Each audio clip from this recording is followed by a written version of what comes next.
राम राज्य युवा यात्रा के दौरान युवा पत्रकार प्रदोष सुरेश चौहानकी जी द्वारा श्रीलंका में स्थित अशोक वाटिका से अयोध्या तक लाई गई चरण पादुका राजधानी दिल्ली के छतरपुर मंदिर में आम जनमानस के दर्शन के लिए पहुंची, जहां भारतीय संस्कृति न्यास द्वारा आयोजित विशाल हनुमान चालीसा का कार्यक्रम लेजर लाइट शो के माध्यम से संपन्न हुआ, जिसमें 2100 दीपक जलाए गए। इस दौरान युवा पत्रकार प्रदोष जी का जोरदार स्वागत किया गया और हजारों की संख्या में यहां श्रद्धालुओं ने चरण पादुकाओं के दर्शन किए।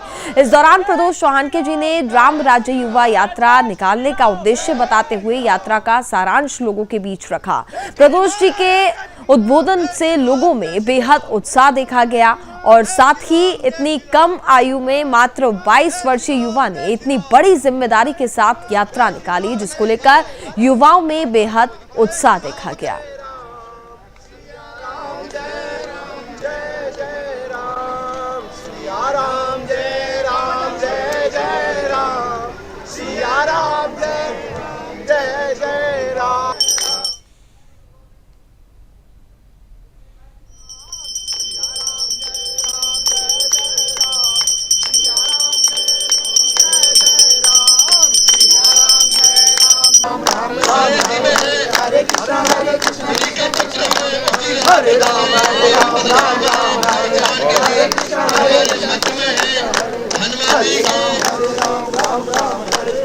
बालाजी है क्या?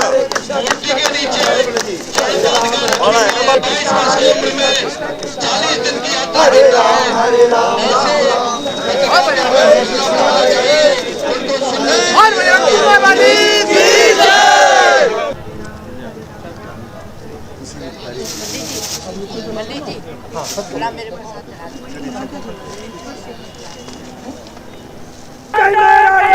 जय श्री राम, जय श्री राम। थैंक यू साहब। हाजी जी जय श्री राम, जय श्री राम। ये कहीं नारा, ये कहीं नारा। कविता बंसल जी, कविता बंसल महाराज की कविता बंसल है क्या यहाँ पे? नरेंद्र भारद्वाज जी, बबीता जी।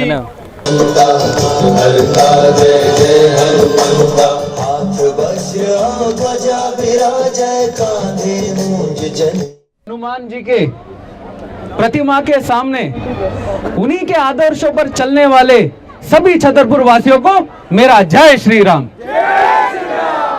मित्रों, सदियों पुरानी प्रतीक्षा, सदियों का अप्रतिम धैर्य और सदियों का असंख्य हिंदुओं का बलिदान, ताप और तपस्या के बाद अयोध्या में हमारे राम लला का मंदिर बन चुका है और वो अपने सिंहासन पर विराजमान हो चुके हैं।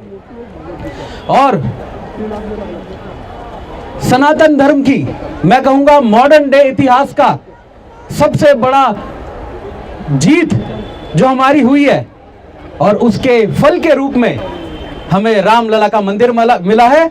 और मैं आप सभी को इसी के लिए बहुत बहुत धन्यवाद करता हूं, आपका बधाई भी देता हूं। जय श्री राम, एक ही नाम, जय श्री राम, जय श्री राम। एक ही नारा, एक ही नाम, जय श्री राम, जय श्री राम, जय श्री राम, जय श्री राम, तुझ में राम, तुझ में राम, जय श्री राम, जय श्री राम। तो मित्रों, इसी के उपलक्ष्य में मैं अपने आप को बहुत सौभाग्यशाली समझता हूं कि सागर से सरयू तक एक ऐतिहासिक राम राज्य युवा यात्रा निकालने का मुझे प्रभु ने आदेश दिया था और वो मैंने पूरा किया है।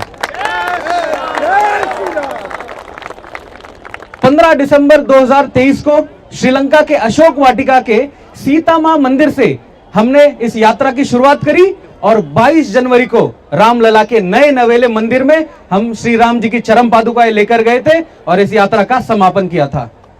जय श्री राम। अब मित्रों, ये राम राज्य युवा यात्रा किसी आम रास्ते से अयोध्या नहीं पहुंची थी। ये उसी पथ से अयोध्या गई थी जिस पथ से स्वयं श्री राम जी ने अपना 14 वर्षों का कठिन वनवास पूरा किया था, जिसे हम राम वनगमन पथ के नाम से जानते हैं। और इसी राम वनगमन पथ पर श्री राम जी के 300 से अधिक तीर्थ है, जिस पर जो पादुका आज आपके सामने रखी गई है हनुमान जी के मूर्ति के नीचे, जिसका दर्शन करने का सौभाग्य आज आप सबको प्राप्त हो रहा है, वो पादुका हम प्रत्येक मंदिर में लेकर जाते थे, देवी देवताओं का मिलन कराते थे, और लाखों की संख्या में जो हमारे साथ लोग जुड़े इस यात्रा में उन्हें भी हमें दर्शन दिया। फिर ये पादुका 22 जनवरी को अयोध्या पहुंची, इसका वहां पर पूजन किया गया, और आज ये पादुका आप सबके सामने है, और आप सब का सौभाग्य है कि आप सबको इसका दर्शन मिलने वाला है।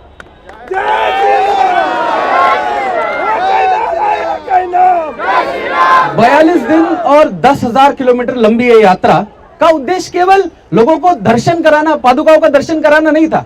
इसका जैसा नाम है, राम राज्य युवा यात्रा, यानी 22 जनवरी को जो राम राज्य की नींव अयोध्या से रखी गई थी, अगर उसको लाना है तो हम सबको संघर्ष करना होगा कि नहीं होगा? सुनाई नहीं दिया? इतना आसानी से होता है क्या संघर्ष? कौन संघर्ष करेगा मेरे साथ? हाथ ऊपर करे। बिल्कुल। तो जैसे राम राज्य, तो इसमें जो राम राज्य युवा यात्रा इसका नाम रखा गया है, तो युवा इसलिए रखा गया है ताकि युवा, हम सब जो युवा, मैं देख पा रहा हूं बहुत बड़ी संख्या में आज यहाँ पर युवा है, एकत्र हुआ है, मुझे बहुत अच्छा लग रहा है, और हम सबको एकत्र आना होगा और संघर्ष करके राम राज्य लाना है।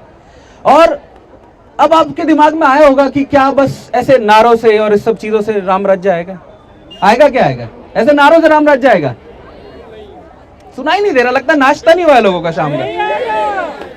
तो मित्रों, जो संघर्ष करना है, जो मैं कहूंगा कि अगर 2 चीजें होती है राम राज्य लाने में, और इस यात्रा के 4 उद्देश्य है, तो मैं कहूंगा कि अगर वो 4 उद्देश्य आप लोग पूरा करेंगे, अपने स्वयं से शुरुआत करेंगे, तो कहीं ना कहीं आधा काम तो हम राम राज्य का ऐसे ही कर देंगे। तो क्या है वो 4 चीजें जो इस यात्रा के उद्देश्य थे? देखिए, श्री राम चरित्र निर्माण करना होगा हम सबको, और मैं जब जब उद्देश्य बताते जाऊंगा, आप सब अगर सहमत होंगे तो हाँ बोलेंगे। तो श्री राम जैसा चरित्र निर्माण करना होगा। तो क्या है श्री राम जी का चरित्र?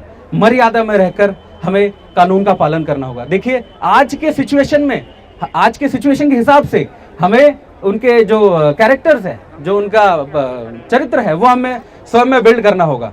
तो दूसरा जो इस यात्रा का उद्देश्य था, वो ये था कि हम समाज के जो कई रावण है, समाज के अंदर रावण हो सकते हैं, आपके अंदर हो सकते हैं, आपके परिवार के अंदर हो सकते हैं, तो उन सभी रावणों को समाप्त करना होगा। तीसरा है, जो परिवार व्यवस्था लंबी चली आ रही थी, उसको अब कहीं ना कहीं वेस्टर्न का इफेक्ट है, उस पर इंपैक्ट है, आप समझते हैं, है ना इंपैक्ट? बिल्कुल है। तो उस इंपैक्ट को कम करना होगा, उसके लिए हमें परिवारों का प्रबोधन करना होगा।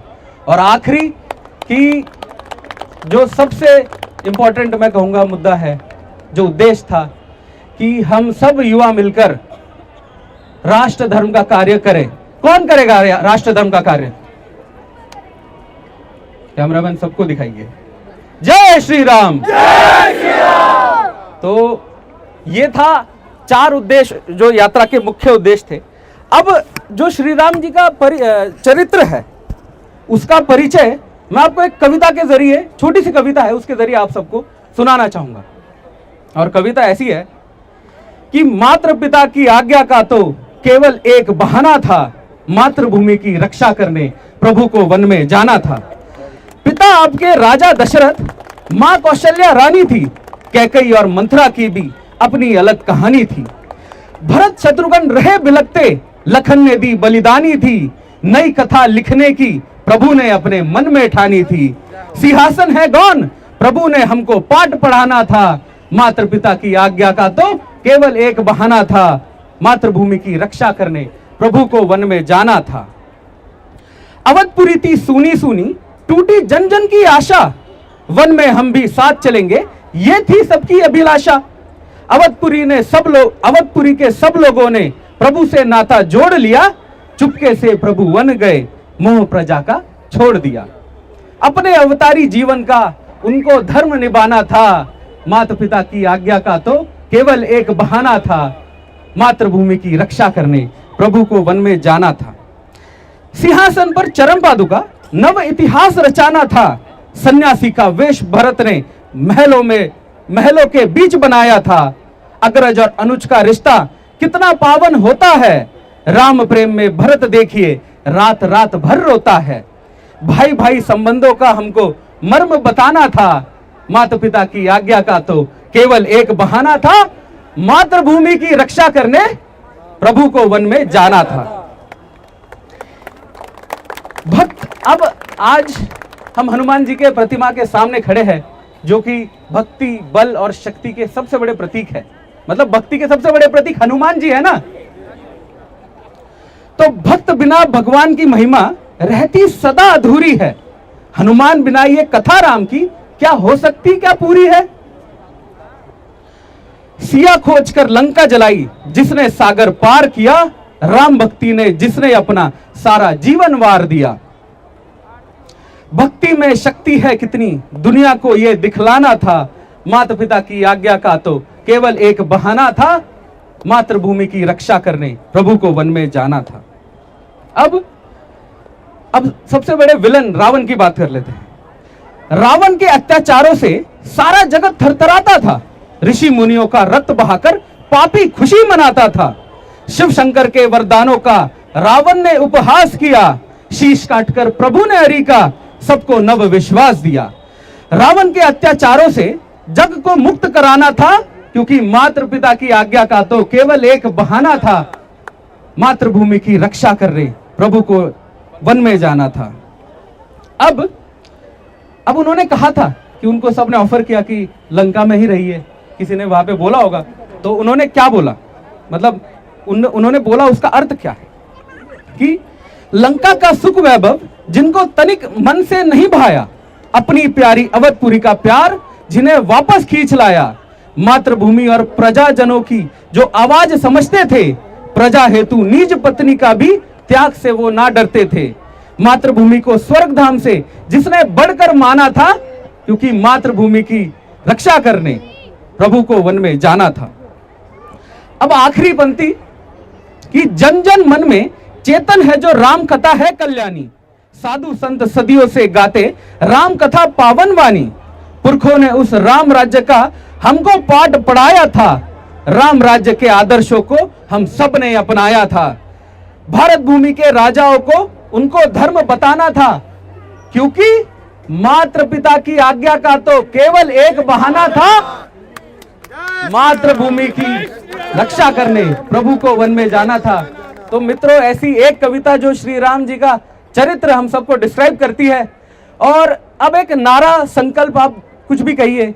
मैं लाखों युवाओं से मिला इस यात्रा के दौरान, 42 दिनों के दौरान, तो इन सभी जो उपस्थित होते थे, मैं सभी से ये लगवाता था, और मैं समझता हूं जो जो राम राज्य चाहते हैं वो मेरे पीछे ये संकल्प लेंगे। मैं कहूंगा मैं सौगंध राम की खाता हूं, आप कहेंगे मैं राम राज्य चाहता हूं। ठीक है, मैं सौगंध राम की खाता हूं, मैं सौगंध राम की खाता हूं, मैं सौगंध राम की खाता हूं। जय श्री राम, सियावर रामचंद्र की। आप सब आए, आप सभी का बहुत बहुत धन्यवाद। सुदर्शन न्यूज के मुख्य संपादक श्री सुरेश चौहानके जी के सुपुत्र प्रदोष चौहानके जी ने राम राज्य युवा यात्रा निकाली थी, जो श्रीलंका के अशोक वाटिका से लेकर अयोध्या तक हुई थी। बता दें कि जो चरण पादुका इस पूरी यात्रा में थे, 300 मंदिरों का भ्रमण किया गया, आशीर्वाद दिया गया। आज वो चरण पादुका दिल्ली के छतरपुर मंदिर में पहुंची है। देखेंगे विशाल हनुमान जी की प्रतिमा है, और यहाँ पर आज प्रदोष चौहानके जी चरण पादुका लेके पहुंचे हैं। आपको दिखाऊं कि भारी तादाद में, हजारों की तादाद पर यहाँ पर जो लोग हैं वो चरण पादुका का दर्शन करने पहुंचे हैं। प्रदोष चौहानके जी ने संकल्प भी लिया था कि जो चरण पादुका वो लेके आ रहे हैं वो हर जनमानस तक पहुंचाएंगे, प्रत्येक देश का वासी उसके दर्शन करें, और जो वो मूल सिद्धांत से चरण पादुका लेके आया था उसे सीधा लोगों को जो है इसका दर्शन करके उसका शुभ लाभ सब मिले। आप देखेंगे ये सब लोग हैं, और भारी तादाद में छतरपुर मंदिर में जो लोग चरण पादुका के दर्शन करके सौभाग्य का क्षण प्राप्त कर रहे हैं। कहीं ना कहीं जो युवा पत्रकार श्री सुरेश चौहानके जी के सुपुत्र प्रदोष चौहानके जी थे, उन्होंने ये राम राज्य युवा यात्रा निकाली थी, और उसमें जो युवा पत्रकार होते हुए ऐसा एक अद्भुत काम किया जो हम युवाओं के लिए काफ़ी प्रेरणा स्रोत है। आज उसी का आपको अंग दिखाई दे रहा है। छतरपुर मंदिर में इस प्रतिमा के नीचे चरण पादुका पड़ी है और दर्शन कर रहे हैं। हमारे साथ प्रदोष जी मौजूद हैं। प्रदोष जी, जो आपने संघर्ष किया, इतनी लंबी यात्रा की, भगवान राम जी की युवा यात्रा निकाली, आज लोग दर्शन कर रहे हैं, कैसा महसूस हो रहा है, क्या कहना चाहेंगे? बिल्कुल, जो राम राज्य युवा यात्रा जो सागर से सरयू तक जो मुझे राम जी ने आदेश दिया था और देश के प्रधानमंत्री माननीय श्री नरेंद्र मोदी जी और मेरे पूज्य पिताजी श्री सुरेश चौहान जी की जो रचना थी राम राज्य युवा यात्रा, इसके लिए आज यहाँ पर हज़ारों की संख्या में लोग आए और मैं बहुत सौभाग्यशाली समझता हूँ कि मुझे ये अवसर मिला कि ये पादुका लेकर मैं अशोक वाटिका से दिल्ली अयोध्या जाऊँ। और अब अयोध्या से दिल्ली पादुका आ चुकी है, हमारे मुख्यालय में स्थित है। पर ये पादुका हमने एक जगह नहीं रखी है, हमने कहा है कि जहाँ जहाँ पर कार्यक्रम लोग रख सकते हैं वहाँ पर जिनको लगता है कि अब सब कोई हमारे यहाँ तो आ नहीं सकते, इसलिए मैं कहूँगा कि हम आपके पास आते हैं। और जो लोग देख रहे हैं उनको भी मैं कहूँगा कि अगर आप भी कार्यक्रम अपने शहर में रखते हैं तो वहाँ पर क्या साइज़ होगा उसको देखते हुए हम वो कार्यक्रम करेंगे। और कहूँ आज की बात तो जो भारतीय संस्कृति न्यास ने जो आज ये कार्यक्रम रखा है, मैं उनके सभी आयोजकों का बहुत बहुत धन्यवाद करता हूँ। और ये जो पीछे हमारे भक्ति शक्ति बल के जो प्रतीक है श्री हनुमान जी, इनके भी चरणों में नतमस्तक होता हूँ। और यहाँ पर जो लेज़र शो हुआ अभी, मतलब जो पूरा प्रॉपर, मैं कहता हूँ कि यही तरीका है। जितने भी मंदिरों के जो लोग देख रहे होंगे सुन रहे होंगे, मैं उनको कहूँगा कि ऐसे ही थोड़ा सा आपको मॉडर्न तरीका लाना पड़ेगा, तब लोग आपके पास आएंगे। अब यहाँ देखिए कितनी भीड़ है, तो इसलिए ये बहुत ही अच्छा इन्होंने सेटअप किया है, उसके लिए इन सबका ये बधाई देता हूँ।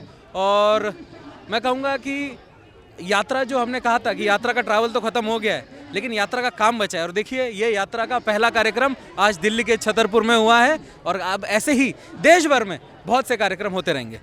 आपने कहा था कि आम जनमानस भी दर्शन करेगा, काफ़ी उत्साह, यानी जो हमने जुनून उत्साह देखा था 22 जनवरी के दिन राम मंदिर का जब प्राण प्रतिष्ठा था, वो यहाँ पर देखा जा रहा है। क्या लगता है कि आपने जो इतना संघर्ष किया उसका परिणाम दिखता नजर आ रहा है? देखिए यात्रा 42 दिन की इस यात्रा में लाखों, मतलब 10 लाख के आसपास हमारे पास आंकड़ा है, डेटा है युवाओं का जो हमसे जुड़ा था। तो यात्रा की शुरुआत में ही वो तो यात्रा सक्सेस हो गई थी, ये तो बहुत सारे हमारे मीडिया के बंधु हो, बाकी क्षेत्र के बंधु वो कह रहे थे। और आज मुझे बोलने की आवश्यकता नहीं है, आप लोग दिखाकर ही समझ सकते हैं कि कितना मैं समझता हूँ कि ये कार्यक्रम सक्सेसफुल हुआ है।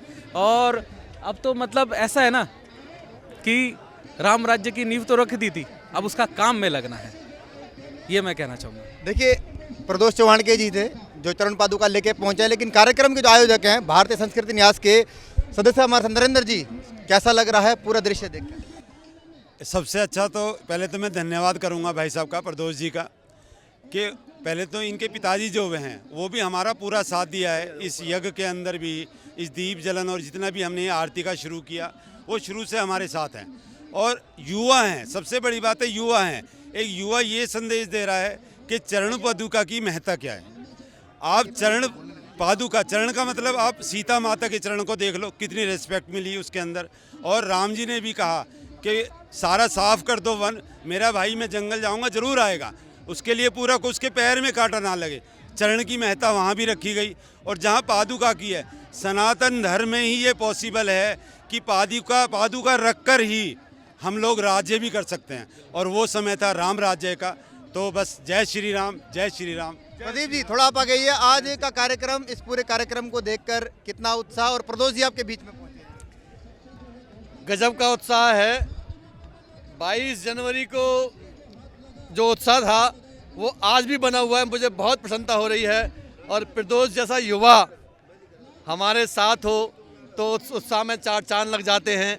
हम तो वैसे ही आपने देखा उत्साहवान आदमी हैं, लेकिन ऐसे उत्साही युवकों को देख करके अद्भुत जो है 40 दिन की यात्रा करना एक बच्चा सोच भी नहीं पाता है। एक बच्चा सोचता नहीं मुझे इतनी यात्रा करनी है बड़ी, श्रीलंका से लेकर के अयोध्या तक आना, और वो भी जिस रास्ते पर राम आए उसी रास्ते पर आना। 12,500 किलोमीटर की यात्रा करना कोई छोटी बात नहीं होती। जब आप राम की यात्रा करते हैं तो राम जैसा होना पड़ता है। राम जैसा होने का मतलब है त्याग, कष्ट, बलिदान, केवल देने देना। राम लेना नहीं सिखाता। राम ये नहीं कहता मुझे कुछ दे दे, राम कहता मैं क्या दे दूं, कोई मुझसे लेने वाला तो हो, तो वो राम है। और ऐसा मेरा प्रदोष, मेरा भाई, मेरा बच्चा, युवा पत्रकार अगर ऐसी रहा जाता है तो मैं तो कितना प्रसन्न हुआ मैं आपको बता नहीं सकता। जय श्री राम। मैडम आप भी पहुंची हैं यहाँ पर, क्या कहना चाहेंगे आज के दृश्य को देखकर? बहुत ही सुंदर, इतना सुंदर हनुमान चालीसा जो आज मैंने देखा कभी जिंदगी में नहीं देखा था। और सबकी कृपा है, इन सब का सेवा, और इनके जो विचार हैं मैं उससे इतनी प्रसन्न हुई हूँ। भगवान करे ऐसे युवा सब हों हमारे भारत में। जय श्री राम। एक इनका भी लेना बैठना सो इसका प्रदोष जी के लिए बहुत बहुत धन्यवाद। इन्होंने 42 दिन की यात्रा की है और आज हमारा सौभाग्य है कि हमारे छतरपुर मंदिर हनुमान जी के प्रांगण में और चरण पादुका यहाँ है और लोगों के लिए दर्शन के लिए रखी गई है। प्रदोष जी को बहुत बहुत धन्यवाद। आप भी युवा हैं, प्रदोष जी भी 22 साल के वर्ष के युवा हैं, उन्होंने इतनी लंबी यात्रा की है, आप क्या संदेश देंगे इनकी यात्रा को देखकर, क्या कहेंगे? हाँ, देख के बहुत अच्छा लगा कि मतलब कि अयोध्या से लेके यहाँ तक लेकर के आए ये श्रीलंका से लेकर अयोध्या तक, क्या कहेंगे? बहुत अच्छा लगा कि हमारे एज के लोग ये इन सब चीज़ों के लिए जागरूक हो चुके हैं। पहले लोग इतना नहीं देते थे लेकिन अब लोग हैं, एक्टिव हैं इस चीज़ को देख के। देखिए तमाम वर्ग के लोग यहाँ पर पहुँचे हैं और प्रदोष जी का बता दें कि भारतीय संस्कृति न्यास की तरफ से भी जोरदार स्वागत किया गया है और उन्होंने यहाँ पर पूरी हनुमान चालीसा सुनी भी, साक्षात भगवान के दर्शन भी किए। तो कहीं ना कहीं जो अद्भुत नज़ारा श्रीलंका के अशोक वाटिका से शुरू हुआ था, अयोध्या में पहुंचा और अब राजधानी दिल्ली के छतरपुर मंदिर में भी भव्य नज़ारा देखा गया है। तो कहीं ना कहीं लोगों में भक्ति भाव की प्रेरणा को प्रदोष चौहान के जी जागृत करते नजर आ रहे हैं। युवाओं का खास तौर पर कहना है कि बहुत बड़ी बात है कि एक 22 वर्षीय युवा जो है वो इतने कष्ट झेलकर यानी श्रीलंका से लेकर अयोध्या तक चरण पादुका लेके आए हैं। ये उनके लिए भी काफ़ी मार्गदर्शक साबित हो रहे हैं और प्रेरणादायक साबित हो रहे हैं। आप देखेंगे कि अभी भी काफ़ी संख्या पर जो है लोग दर्शन करते नजर आ रहे हैं छतरपुर के प्रांगण में। तो आपको हमने दिखाया किस प्रकार जो चरण पादुका थी यहाँ पर दर्शन लोगों ने किए और इस भाव में विलीन हो गए, सब राममय में नजर आए। सहयोगी चंदन के साथ मैं दीपक खामरा, सुदर्शन न्यूज, दिल्ली।